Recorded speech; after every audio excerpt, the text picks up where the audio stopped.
we've been talking about your life journey. It's been quite a journey today. These amazing conversations that we've had, and I want to talk a little bit more about influential heroes. And I'm sure having somebody like Alexander the Great as a role model would be enough for anybody. But you know, we've seen in the conversation that we've had today all the different heroes that you've kind of selected for different attributes that they've had and made them part of you.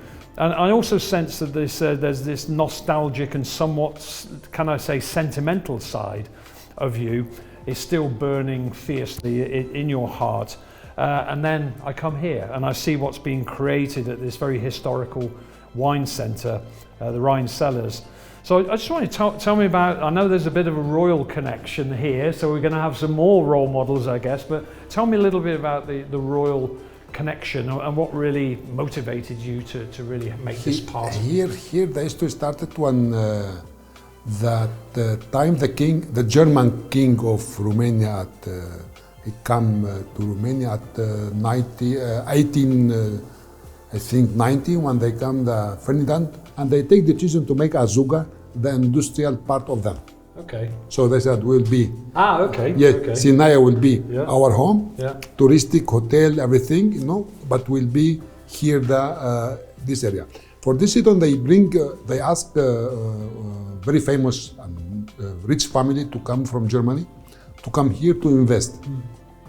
So the family Rhine, they invested first in very kind to do the raw material for shoes, for everything, you know. And with the money, immediately they invest in this manufacturer, you know. This manufacturer started doing sparkling wine, just sparkling wine, at champagne method. So it is 100% method. So the only secret in this manufacturer from 1892 till today, they never stop.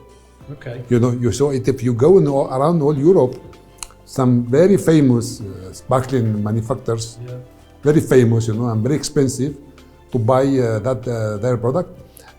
If you go back the history, 50 years, you see somehow, you know, they jump 20 years. They jump 20 years. Okay. Here, from 1892 till today, it is, you know, working. And I said, I will keep it, not to change it. If you see there in the restaurant, a lot of pictures from the King Mihai, when he used to come here with his wife, and eat here. Even in past we don't have picture, we tried to find them, about even the Carol one day used to come here. So they was, you know, if the family request this family to come here to invest and to do the sparkling wine, especially for them, this is make, you know, this kind of nice history. You know, to go back and to see, you know, 120 years, even how many years now is? I think we are 1982 till now. I think 130 something. Never stop. This is the most important thing. Nobody talk about this. Slowly, I have nice project to do something very nice here, keeping the same. But the way I want to show, I want to make it globally. I want this to become separately from the wine business. So we have the wine, we have the iconic, Rhine will be separately, and we will go globally to continue to do the same what they have done 130 years back. So we'll never changing, you know. So I said, guys, continue. We bought it in 2018. We write acquisition 2000, but you know, saying it is exactly what happened. Nothing changing. Will move it, and they have this nice move. So a lot of people here, you know, this is location. A lot of people abroad of Romania come here. Used to from Rhine. This is from his part of his family. Used to come here. Used to come here. See a nice few years. Even I send them message, guys, come to continue. Come here. You can stay here. And you know, their heritage, their legacy. It's interesting when I'm listening to you talking about this, because we hear all of the time about advancements in technology, and you know, the wine industry is a traditional industry. There's many winemakers now have maybe fallen to the powers of technology, economically as well, so they can make more bottles of wine, etc. So in theory, people would say, yes, it's very nice what you did, but you're not making the money. But the reality is that the Rhine Extra wine is continues to grow. So you're kind of breaking the mold. And it's really. the same how it was before. Yeah. We'll do some time to time change in the label to make it showing more nice, to be more trendy dressing.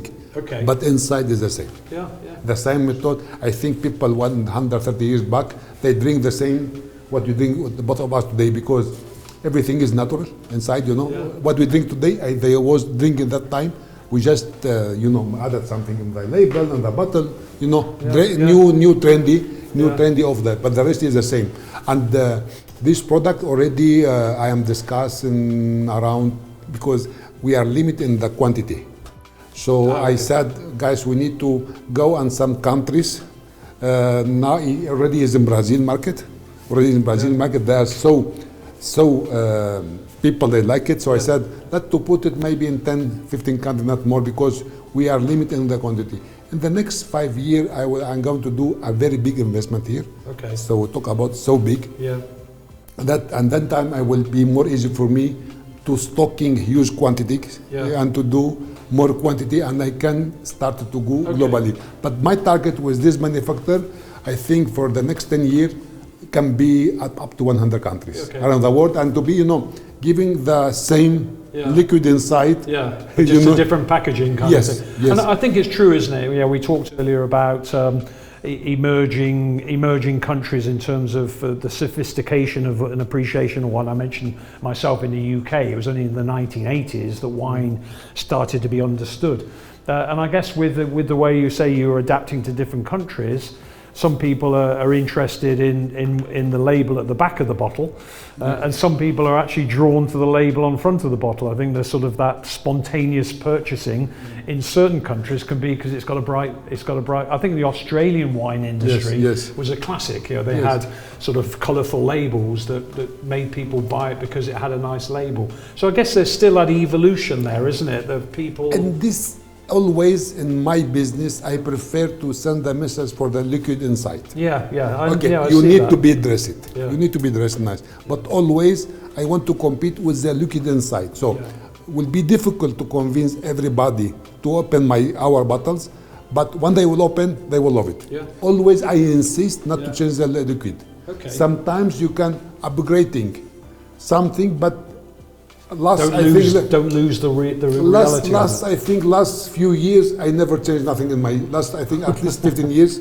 I never managed to accept another changing, because always when you use something natural, something standard, time to time, we prefer not to change nothing and to continue. Especially this kind of product, or the wine, especially the wine, or this one, or any kind of distillated, you cannot change it, Maybe sometimes you can add that new flavor of liqueurs.